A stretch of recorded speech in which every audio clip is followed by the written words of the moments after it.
This is Media Analysis, Assignment 1 by Bobby Flynn, covering the Adult Swim show Smiling Friends.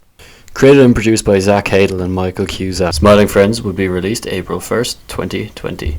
Premiering with its first episode, Desmond's Big Day Out. And ever since that debut, Smiling Friends has come on to be one of the most popular animated shows ever to air on Adult Swim. The show follows 4 characters who work for the Smiling Friends charity. Pim, the happy-go-lucky, always positive little guy. Charlie, the more down-to-earth, realistic person who sees it more as a job. Alan, their office administrator, who has a very entertaining way of speaking. And Glep, who only speaks in gibberish, but everybody seems to understand, and he doesn't really do anything. And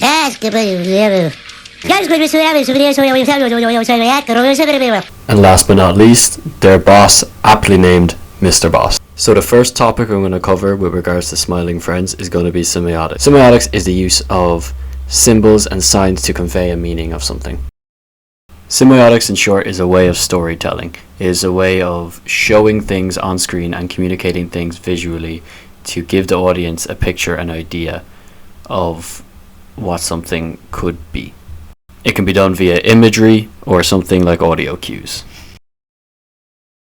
Looking at his character design, you can see things such as wrinkles on his face. He has a big protruding nose, balding hair that's 2 different colors, and a full suit. He looks more realistic in a sense, in like a grotesque interpretation of a human being.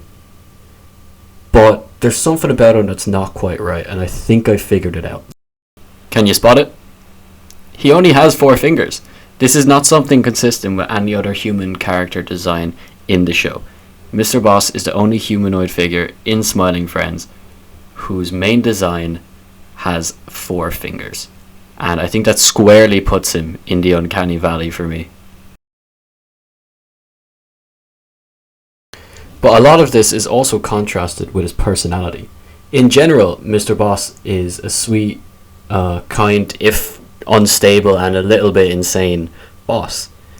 So he can be unstable, but in general, he always has the best intentions of the Smiling Friends in mind and is a pretty good boss to them.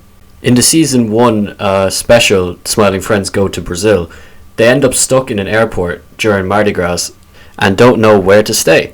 So, the first person they contact is Mr. Boss. And when they talk to him on the phone, he sounds very normal, very pleasant, very average person who's trying to help them out, but unfortunately can't do much for them. And I think this adds more to his uncanny vibe. You can't really put your finger on if Mr. Boss is good or evil. The boss, he might have an idea. I agree, yeah. I definitely agree. I was going to say that before. I think there's no harm in it.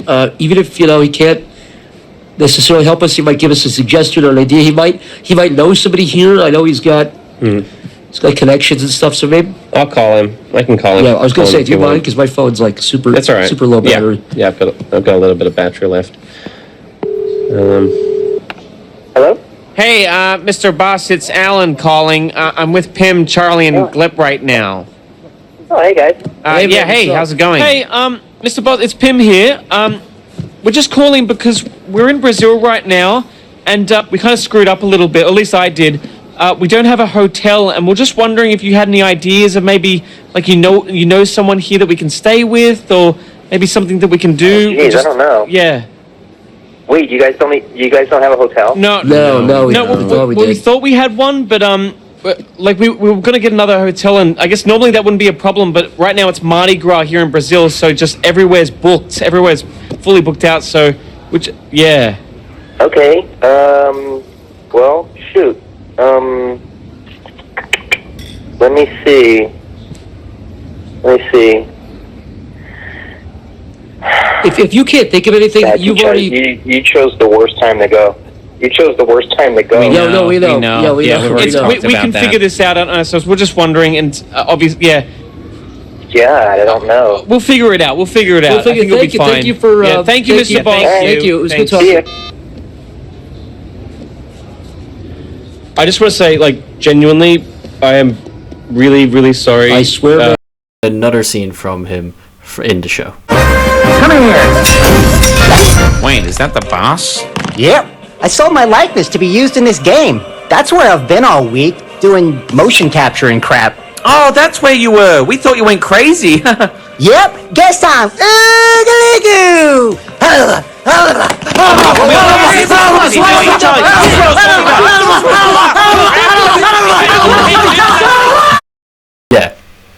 Yeah, so just a little bit different there. But I think that's what makes Mr. Boss's character design so perfect and a perfect example of semiotics, because he looks normal. He looks like a human being who's just drawn in a more grotesque style. But then you notice these little things about his character that are slightly unsettling, and it hints at the more chaotic and unstable side of him, which I think is beautiful visual storytelling. That's just one example of semiotics in the show.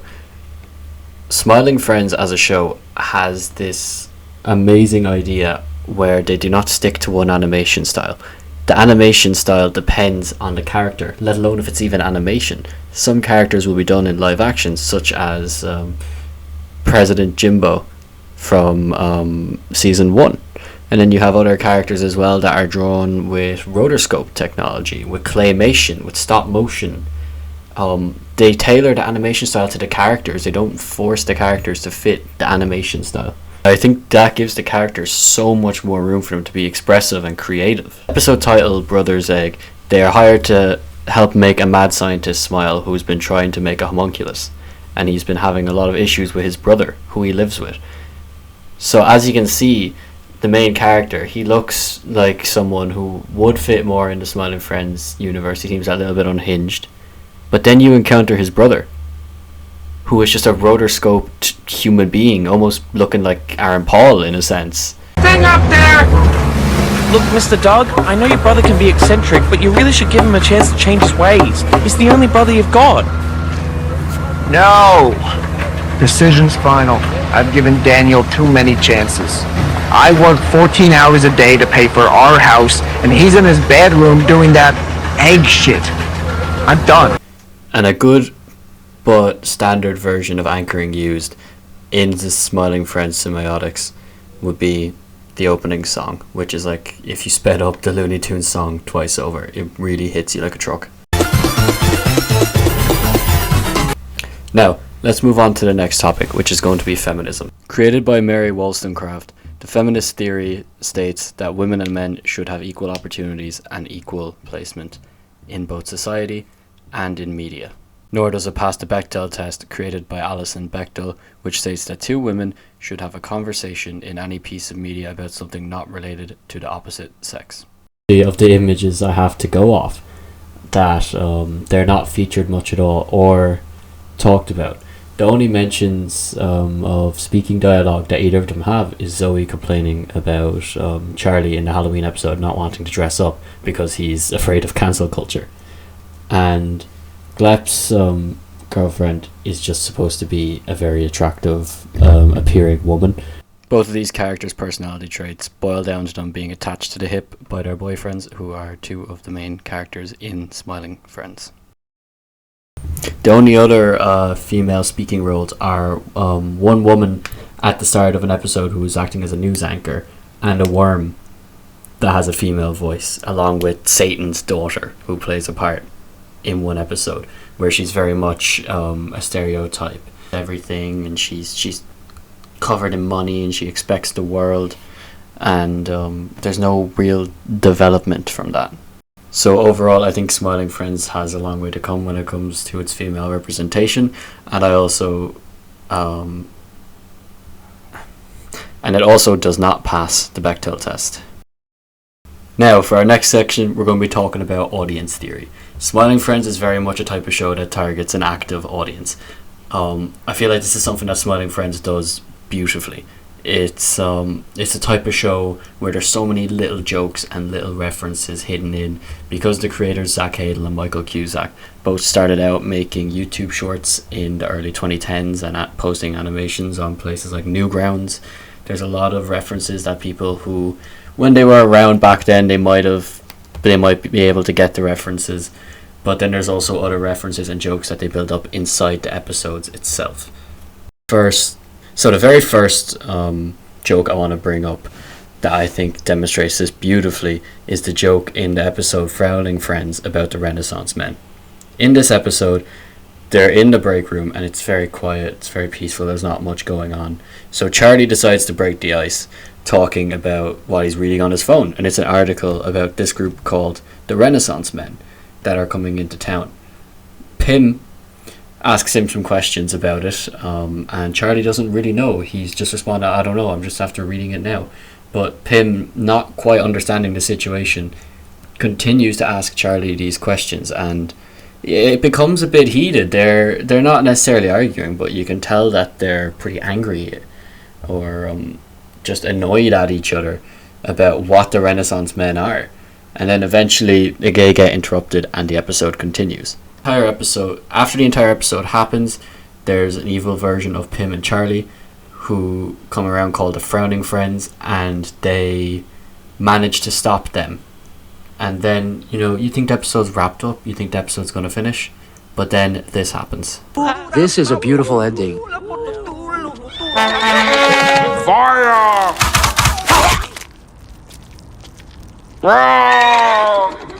Charlie, what was that? What just happened? Oh, the Renaissance Men came into town finally. I literally told you at the beginning the Renaissance Men were coming into town. He didn't believe me. Well, so you knew they were going to come and kill Griminali with arrows and stuff? No, I didn't know that was going to happen. Who are the Renaissance Men? I don't know what that means, because that's not Renaissance. But that's not. They don't look like Renaissance men. What? I literally, I don't know. Completely different era. I'm literally telling you the extent of my knowledge. I knew that the Renaissance Men were coming into town. That's it. Okay. This is probably one of my favorite gags in the entire show, because it's set up at the very start and then it comes back right at the very end in the most unexpected way to actually matter in the story. And the dialogue is so natural. It's just like two normal people having a conversation.